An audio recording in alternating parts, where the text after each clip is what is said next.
बेहतरीन drama serial नकाब के इस एपिसोड में आप देखेंगे जी बहुत ज़्यादा आहत जो है वो अब इस चीज़ को सराहने की कोशिश कर रहा है कि वो ईमान से बहुत प्यार करता है, लेकिन ये बात उसकी माँ को हजम नहीं होने वाली है। फिलहाल तो आप देखेंगे कि वो काफ़ी ज़्यादा गिल्टी फील करती है और कहती है कि आखिर ये क्या बातें कर रहा है और ये सब कुछ क्या मजाक है, ईमान अंदर कहाँ से आ गई। देखो ये बात अगर तैमूर को पता चली ना, वो तुम्हें नहीं छोड़ने वाला है। दूसरी तरफ तैमूर जो है वो दिन ब दिन ज़्यादा ही अटैच होता जा रहा है और सारा कुछ भूलता जा रहा है। बार बार ईमान ईमान के किस्से लेकर सारा दिन बैठा रहता है। लेकिन ये बात ज़ारा को भी समझ आ गई और ज़ारा इस चालाकी को भी समझ गई है कि अब उसको सरेआम हर चीज़ को नहीं कुछ करना है, बल्कि बहुत चालाकी के साथ तैमूर का दिल जीतना है। तैमूर का दिल जीतना बिल्कुल बेफजूल है, क्योंकि उसके दिल पे अब सिर्फ और सिर्फ ईमान है, इसके अलावा और कोई भी नहीं है। लेकिन जी आप देखेंगे कि लैला जो है वो दिन ब दिन काफ़ी परेशान होती जा रही है और उसके दिल में कहीं ना कहीं आ चुका है कि वाकई में बिलाल उससे बहुत प्यार करता है और हो सकता है कि वाकई किसी मकसद की खातिर वो यहाँ से गया हो। लेकिन बेचारी फिर खामोश हो जाती है और उसको कुछ समझ नहीं आती कि वो क्या करे, क्योंकि वो बिलाल पे यकीन भी करना चाहती है लेकिन अपनी माँ की वजह से उस पर यकीन नहीं भी करना चाहती, क्योंकि बार बार उसके दिमाग में यही बातें डाल रही है कि ये एक लालची और फ्रेबी इंसान है और ये बात कभी भी मत भूलना। लेकिन जी आप देखेंगे बहुत परेशान हो चुकी है और कहती है कि मुझे तो समझ नहीं आ रही कि आखिर मैं किस दलदल में दस्ती चली जा रही हूँ। दूसरी तरफ बिलाल जो है वो कांटेक्ट में है इस ईमान की और कहता है कि तुम्हें कोई भी कदम उठाने से पहले 100 दफ़ा सोचना चाहिए। देखो बेहतर यही है कि अब तुम्हें अपने घर ही जाना चाहिए, क्योंकि यहाँ पर सारे मामले ख़राब होते हुए नज़र आ रहे हैं। मुझे तो कुछ भी ठीक नहीं लग रहा। अलबत्ता तुम्हारा जहन अगर कह रहा है कि सब कुछ ठीक है तो हो सकता है, लेकिन मेरी मानो जो मैं कह रहा हूँ उसको सुनो और तुम्हें यहाँ से चले जाना चाहिए। लेकिन जी आप देखेंगे वो कहती है कि आप सब मुझसे बहुत ज़्यादा प्यार करते हैं, कैसे मैं यहाँ से जा सकती हूँ। यानी कि पक्की पक्की प्लानिंग इस लड़की ने कर ली है कि वो पक्की पक्की इधर रहने वाली है।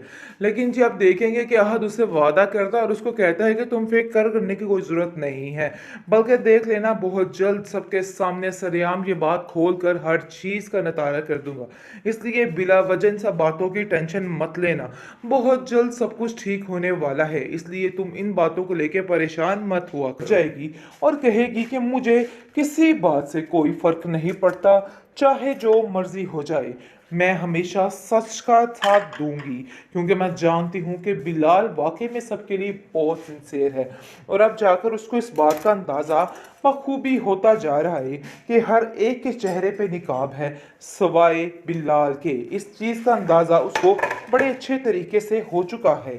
इसलिए आप देखेंगे कि तैमूर कहता है कि तुम ज़्यादा ही बिलाल की तरफदारी करती जा रही हो। लेकिन जी आप देखेंगे कि वो कहती है कि मैं सिर्फ और सिर्फ हक और सच का साथ दे रही हूँ, इसके अलावा मेरा कोई भी मकसद नहीं है। अगर आप लोगों को ये बात बुरी लग रही है तो आप लोगों को मेरी ये बात बर्दाश्त करनी होगी, क्योंकि मैं जानती हूँ कि आप लोग इस बारे में सोच सोच कर हलकान हो रहे हैं कि आखिर ऐसा क्या हो गया कि मुझे बिलाल की बातों पे यकीन आ गया। लेकिन हकीकत यही है, वो बहुत ही नेक इंसान है, क्योंकि उसको रवैये देख देख के सबका एहसास और अंदाज़ा हो चुका है कि कौन किस कदर कहाँ तक पहुँच सकता है और क्या नहीं कर सकता। लैला जो कि बिलाल सारी ज़िंदगी उसकी खिदमत में गुजार दी और उसके साथ इस तरह का रवैया देख के वो काफ़ी हैरान होती है और कहती है कि आपको बिलाल के साथ ये रवैया नहीं रखना चाहिए, आपको उसके लिए नरम अपना दिल करना चाहिए। मुझे लगता है कि आप गलत कर रही हैं।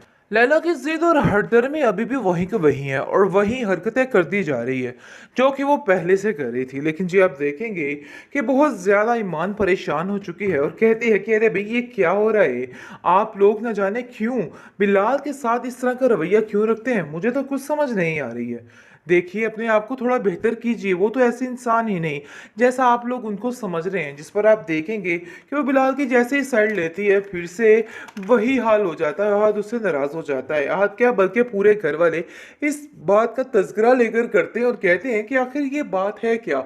हमें असल बात का पता नहीं चल रहा और जांच करनी है कि आखिर असल मसला है क्या। यानी कि बहुत ही बुरे तरीके से परेशानी के आलम में अब हो चुकी है कि आखिर तैमूर का बदला हुआ ये रवैया देख के उसे काफ़ी हैरानगी हो रही है और वो सोच रही है कि आखिर ये सब कुछ कैसे बदल सकता है, इतनी जल्दी कोई कैसे नजरें फिर सकता है। बहुत जल्द उसको एहसास हो जाएगा कि जो कुछ वो करना चाह रही थी ऐसा बिल्कुल भी नहीं है, यानी कि वो उसको भाई की जगह नहीं दे पा रही। दूसरी तरफ आप देखेंगे जब बहुत ज्यादा लैला अंदर ही अंदर घुटती चली जा रही है कि आखिर हुआ तो हुआ क्या, क्योंकि जो कुछ भी उसके बाप के साथ हुआ है बिलाल को इस चीज का जिम्मेदार ठहराती है और कहती है कि सब कुछ इसी की वजह से हुआ है, क्योंकि मैंने इसकी वजह से ही अपने बाप को इस तरह तरह की बातें सुनाई थी जिसकी वजह से उसका दिमाग घूम गया था और उसको हार्ट अटैक आ गया था और काफी यानी कि परेशानी का आलम रहा। लेकिन जी आप देखेंगे कि वो उसको कहती है कि मैं कभी भी तुम्हें इन सब चीजों के लिए माफ नहीं कर सकती हूँ।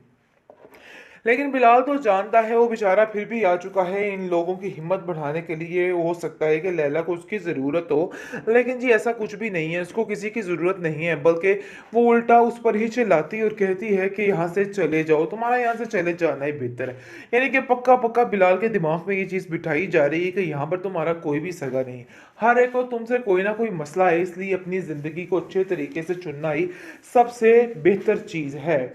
बहुत परेशान हो चुका है बिलाल और सोच रहा है कि आखिर वो इन लोगों पर कैसे दोबारा यकीन कर सकता है। मैं किसी भी तरह इन लोगों पर दोबारा यकीन नहीं कर सकता हूँ, क्योंकि जब जब वो इन लोगों पर यकीन करता है उसको सवाए जिल्लत के कुछ भी नहीं मिलता है। बहुत कोशिश करने के बावजूद भी हर चीज़ अधूरी की अधूरी ही रह जाती है। लेकिन जी आप देखेंगे कि वो अपनी ज़िंदगी में मगन होना चाहता है। दूसरी तरफ फहद कहता है कि आखिर ये क्या माजरा चल रहा है। मुझे तो ऐसा लग रहा है कि जैसे ये बिलाल किसी साजिश पर उतरा हुआ है और कुछ तो ऐसा करेगा जिसकी वजह से मामलात गड़बड़ हो जाएंगे।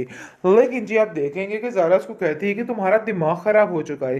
देखो ऐसा वैसा कोई सीन नहीं हो सकता, क्योंकि वो इतनी हिम्मत नहीं रखता कि इस तरह की हरकतें कर सके, इसलिए उसको लेके तो बिल्कुल भी परेशान होने की कोई ज़रूरत नहीं है।